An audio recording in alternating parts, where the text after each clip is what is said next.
Hello student, welcome to online class. In our previous lecture, we are discussed about terrestrial habitat. Now our next topic is some aquatic habitats. Aquatic habitat कौन सा होगा जिसमें जो habitat water animals का होता है, ठीक है, वाटर एनिमल वाटर प्लांट्स का। फर्स्ट आता है इसमें हमारा oceans. We already discussed how fish are adapted to live in the sea. Many other sea animals have streamlined body to help them move easily in water. हम लोग पहले ही discuss कर चुके हैं कि फिश कैसे सरवाइव करती है वाटर में, ठीक है, कैसे वो अडेप्ट करती है वहाँ का lifestyle. Many other sea animals have streamlined body to help them move easily in water. बहुत से ऐसे वाटर एनिमल्स होते हैं, सी एनिमल्स होते हैं जिनकी बॉडी डिज़ाइन स्ट्रीमलाइंड होती है. स्ट्रीमलाइंड बॉडी डिज़ाइन कैसा होता है? जिसमें माउथ पोर्शन और टेल पोर्शन बिल्कुल थिन होता है एंड मिडल पोर्शन थिक होता है. There are some sea animals like squids and octopus which do not have the streamlined shape. लेकिन इसके अलावा बहुत से ऐसे सी एनिमल्स होते हैं जैसे स्क्विड्स हो गए, ऑक्टोपस हो गए, जिनकी बॉडी स्ट्रीमलाइंड शेप नहीं होती है. They stay deeper in the ocean near the seabed and catch any prey that move towards them. ये एनिमल क्या करते हैं? बिल्कुल ओशियन में नीचे डीपर बहुत गहराई में जाके ये बैठे होते हैं और जो भी इनके पास प्रे आता है, कोई शिकार आता है इनका, उसको खा लेते हैं, उसको कैच करते हैं और उसी को ही खाते हैं. However, when they move in water, they make their body shape streamlined. लेकिन जब ये वाटर में मूव करते हैं, पानी में तैरते हैं, तो ये अपने बॉडी की शेप को स्ट्रीमलाइन बना देते हैं. These animals have gills to help them use oxygen dissolve in water. In animals में गिल्स प्रेजेंट होते हैं जिससे ये वाटर में डिसॉल्व ऑक्सीजन को ले सकते हैं. There are some sea animals like dolphins and whales that do not have gills. They breathe in air through nostril or blowholes that are located on the upper parts of their head. लेकिन इसके अलावा जैसे dolphins हो गई, इनके body में gills present नहीं होते हैं. ये सांस लेने के लिए अपने नॉस्ट्रिल और ब्लो होल्स का यूज़ करते हैं जो इनके हेड के अपर पार्ट पे प्रेजेंट होते हैं. This allow them to breathe in air when they swim near the surface of water. ये ब्लो होल्स क्या करते हैं? इनको हेल्प करते हैं सांस लेने में जब ये स्विम करते हैं सरफेस, वाटर की सरफेस पे. They can stay inside the water for a long time without breathing. ये एनिमल्स पानी में बिना सांस लिए बहुत टाइम तक भी रह सकते हैं. They come out to the surface from time to time to breathe in air. और ये टाइम पर सरफेस, वाटर सरफेस पे आ जाते हैं, पानी से ऊपर आते हैं सांस लेने के लिए. Did you ever see this interesting activity of dolphin in television program or films on ocean life? आपने जो भी डॉल्फिन की एक्टिविटी होती है, वेल की एक्टिविटी होती है, वो आपने देखी होगी कि वो कैसे ऊपर उछलती है और फिर वापस पानी में चली जाती है. Ponds and lakes. नेक्स्ट आता है हमारा फर्स्ट था सी, नेक्स्ट है ponds and lakes. Have you seen plants growing in ponds, lake, river and even some drains? आप लोगों ने देखा होगा नदियों में, तालाबों में प्लांट्स को उगते हुए. Go on a field trip to a nearby pond, it's possible, and try to observe the kinds of plants that are seen there. आप लोगों ने फील्ड ट्रिप पे जाके देख सकते हो आप, ठीक है, पॉन्ड का या फिर कहीं रिवर के आसपास का, और उसमें देख सकते हो कि किस टाइप के प्लांट्स ग्रो होते हैं. Observe the leave, stem and roots of this plant. अब आपने क्या करना है? इन प्लांट्स के अपने रूट, स्टेम और लीव्स को देखना है.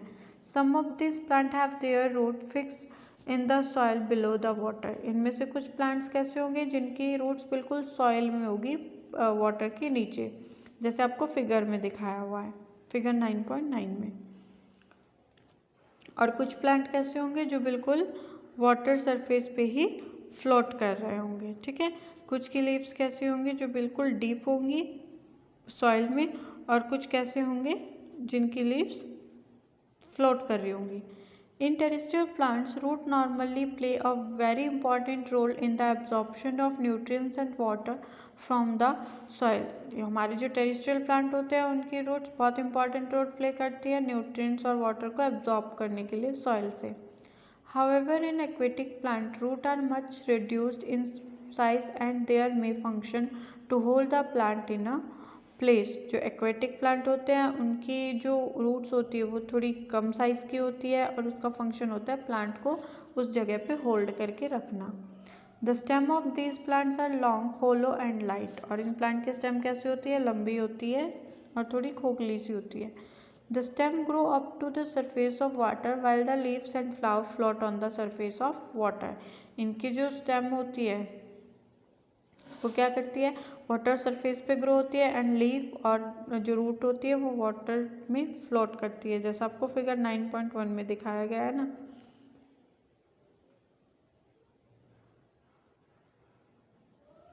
जैसे लोटस का प्लांट होता है उसकी भी जो फ्लावर होता है ऊपर होता है एंड लीव्स वाटर सरफेस पे फ्लोट करती है। Some aquatic plants are submerged in water, all the parts of such plant are under water. कुछ एक प्लांट ऐसे होते हैं जो सबमर्ज्ड होते हैं, बिल्कुल डूबे होते हैं वाटर में, उनकी सारी रूट लीफ फ्लावर स्टेम सब पानी के अंदर ही होता है। Some of these plants have narrow and thin ribbon like leaves. This can bend in the following water। इनकी जो लीव्स होती है कैसी होती है? रिबन जैसी, जैसे रिबन होते हैं। In submerged plant, leaves are often highly divided through which the water can easily float without damaging them। इनकी जो लीव्स होती है वो ऐसे डिवाइड होती है ताकि जब वाटर फ्लो इनमें से होता रहे तो वो टूटे ना, बिल्कुल इजीली उनमें से वाटर फ्लोट हो सके। Frog usually live in pond. Frogs can stay both inside the water as well as move on the land। वैसे फ्रॉग एक ऐसा ऑर्गेनिज्म है जो पॉन्ड में रहता है।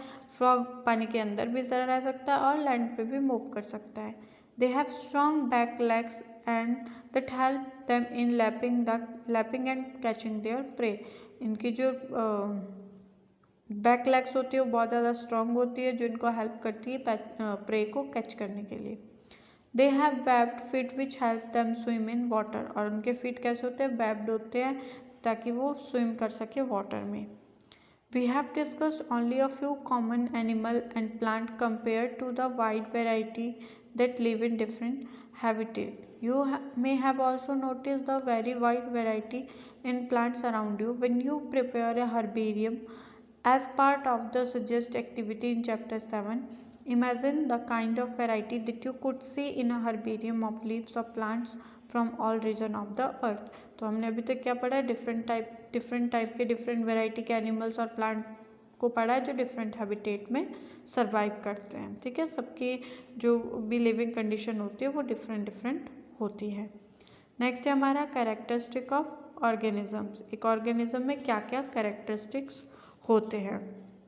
फर्स्ट आता है do all organism need food. सभी ऑर्गेनिज्म को फूड की ज़रूरत होती है। In chapter 1 and 2 we learned that all living things need food and show essential to the animals to us। हमने चैप्टर 1 2 में पढ़ा है कि हर एक लिविंग ऑर्गेनिज्म को फूड की ज़रूरत होती है ताकि वो अच्छे से ग्रो हो सकें। प्लांट्स खुद अपना फूड बनाते हैं और एनिमल्स डिपेंड रहते हैं अपने फूड के लिए। नेक्स्ट कैरेक्टर क्या है? Do all organism show growth. क्या सभी ऑर्गेनिज्म ग्रोथ शो करते हैं? Yes, all organism show growth. First character हमारा था do all organism need food. सबको फूड की ज़रूरत होती है। Do all organism show growth. सभी ऑर्गेनिज्म ग्रोथ शो करते हैं। देखो जैसे एग्जांपल ले लो ह्यूमन बीइंग का। पहले हम छोटे बेबी होते हैं, फिर थोड़े थोड़े करके बड़े बड़े होके एक अडल्ट पर्सन बन जाते हैं। वैसे ही कोई भी एग्जांपल के लिए चिक हो गया। देखो पहले एग था, फिर चिकन बना और उसके बाद वो क्या बन गया? एक पूरा यंग बन गया। वैसे प्लांट्स होते हैं, पहले छोटा प्लांट होता है, पहले एक सीड होता है, वो जर्मिनेट होता है, जर्मिनेट होगा, छोटा प्लांट बनाएगा, धीरे धीरे करके वो एक बड़े ट्री में कन्वर्ट हो जाएगा। तो हर एक लिविंग ऑर्गेनिज्म क्या करते हैं? ग्रोथ शो करते हैं। Do all organism respire. क्या सभी ऑर्गेनिज्म रेस्पायर होते हैं? सभी सांस लेते हैं। We can live without breathing when we inhale the air move from outside to the inside of our body। When we breathe out of air move from inside our body outside। Breathing is the part of process called respiration। Breathing क्या है? respiration का part है। ठीक है, हम लोग सांस लेते हैं, बिना सांस लिए हम नहीं रह पाते हैं। In respiration, some of the oxygen of air we breathe in is used by body. We breathe out carbon dioxide produced in this process. Respiration में हम क्या करते हैं, कार्बन डाइऑक्साइड को रिलीज करते हैं, ऑक्सीजन को इनटेक करते हैं. नेक्स्ट आता है हमारा do organism respond to stimuli. क्या हर एक लिविंग ऑर्गेनिज्म स्टिमुलाई के अगेंस्ट रिस्पॉन्स करता है? Yes. What is stimuli? First पहले हम देखिए स्टिमुलाई क्या करता है, क्या होता है. All of us response immediately to such change in our surrounding that make us respond to them are called stimuli. हम हर एक उसमें इमिडिएटली रिस्पॉन्स करते हैं. ठीक है, अगर हमने कोई गर्म चीज़ को छुआ है तो एकदम से हम अपना हाथ पीछे हटा लेंगे, तो हमने रिस्पॉन्स किया ना उसकी तरफ. कोई हमसे कुछ पूछेगा, हम एकदम से रिस्पॉन्स करते, तो हमारा क्या होता है, स्टिमुलाई. अपने सराउंडिंग के में जो भी चेंजेस हो रहे हैं उसके अगेंस्ट हम रिस्पॉन्स करते हैं, दैट इज स्टिमुलाई.